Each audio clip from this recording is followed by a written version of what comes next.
What's going on, guys? This isn't really my normal kind of content, but if you're here, you're probably suffering from the same problem that I'm having and not being able to render with your GPU encoder in Sony Vegas. Yes, you are not alone, and you've probably already been on this Reddit thread here about this whole issue. Now, it seems like this problem is only happening to people who are using older versions of Sony Vegas, and it seems like the versions that are affected are Vegas 22 to 17 and lower. Now, a common solution that I've seen people do is just roll back their drivers to this version right here, and it seems to work perfectly fine. But if you're a pretty frequent gamer, this could cause problems in a lot of new AAA titles that you like to enjoy. Now, I actually found a workaround to this by using a third-party plugin called Voukoder. Now, because I use Sony Vegas 17, I did have to find a older version of this plugin. It's the legacy version of this plugin, and I also additionally have a MSI motherboard, but I don't think you need that for this download. Now, if you have any of the versions between 18 and 23, you could use this download right here. As you can see, this plugin works from 18 to 23, and they also have one for the 2026 version as well, because I do believe this is like a better encoder than the actual native encoder inside of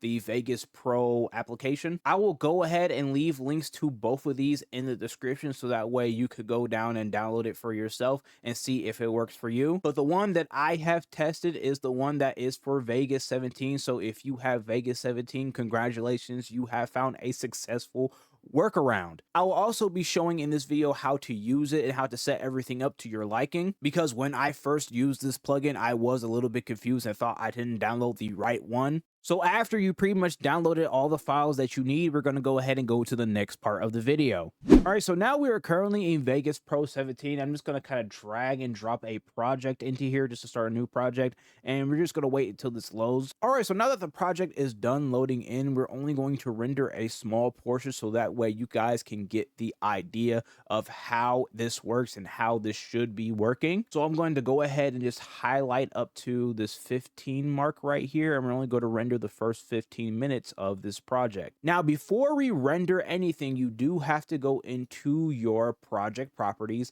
and choose how you want to render it. So if you want to upscale it to 1440p, you would just mess with these settings in here. If you want to disable the resampling, or if you want to render it at the best resolution, you're going to have to do that, because inside the plugin, there's no like settings to choose your resolution. So just make sure you have your frame rate and your resolution set, all your audio files and settings set to what you want it to have, because it's going to be using these partitions to render your project. So I'm gonna just keep it at full HD at 60 frames per second and just have it at best to make sure you put it to best, so that way it renders at the best possible quality, and then just disable resampling. All right, just click apply.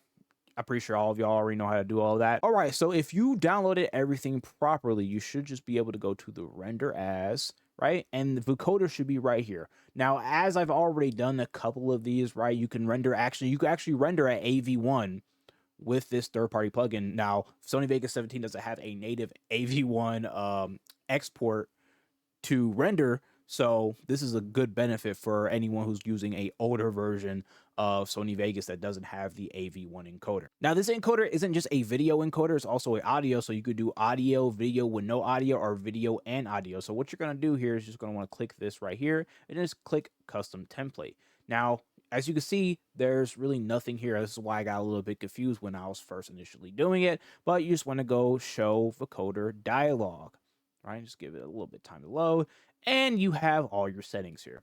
Now, as you can see, if we go through all these little tabs right here, there is no resolution tab. So, like I said before, make sure your project properties has the resolution that you want it to render as, because that's what it's going to use. Now we're going to go into codec. Now you can choose whatever codec that you like. If you just want to use the new nvenc, I think it's believed H.265 instead of the AV1, you can, depending on what your graphics card is. I have a 4070 Ti Super, so I do have the AV1 encoder, so I can render things at AV1. But if you don't have it, then you can just stick to this one, or you can stick to this one. Or if you have an AMD encoder or AMD graphics card, I'm sorry, you can do this one, or you can do this one. So just whatever your graphics card supports, you could just select one. So for the sake of this, we're just going to do do nvenc, right?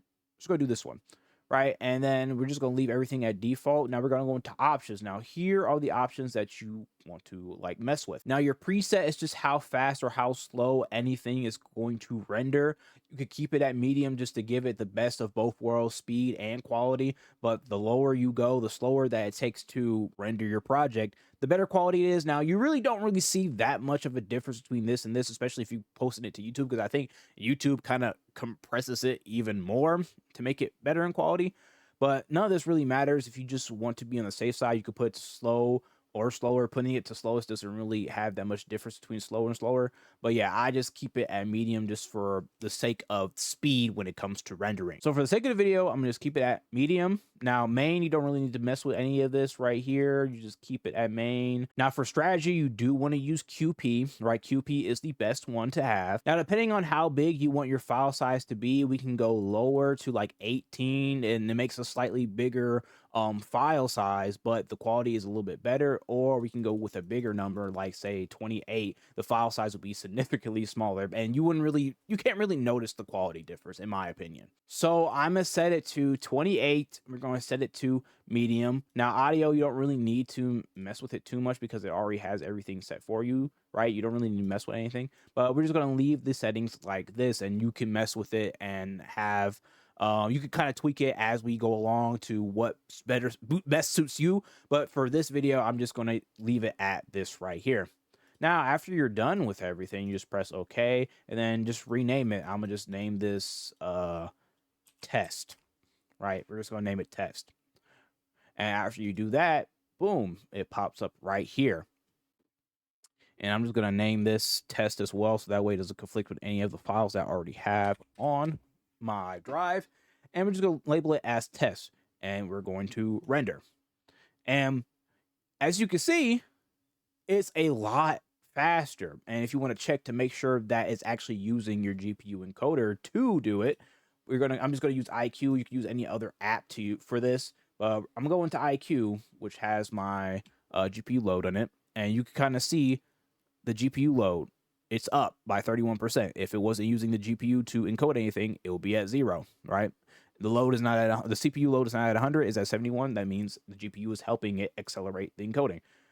And as you can see, right, 2 minutes for a 15-minute video at 1080p 60 frames per second, right? A lot faster, way faster than if you were to use your CPU, which would have probably took a little bit longer, or maybe like ×2. Right, it would have probably took 30 minutes to do all this code, so I'm gonna just cancel it. But yeah, I just wanted to show you, just to give you an example of how it should look like and what it will look like for it being used. Right, I'm gonna just go back in here, just kind of show you that the load is going down for my GPU. Right, I went from 30, now it's at 12. The reason why it's a little bit higher is because I am using this encoder to record this video as we speak. So yeah, I hope this helped one of you guys out. If you want to support me, feel free to like, comment, and subscribe, and check out some of my other videos. I do horror games. I also do Dragon Ball Z and anime games. Yeah, I appreciate you watching towards the end of the video, and peace out. See ya.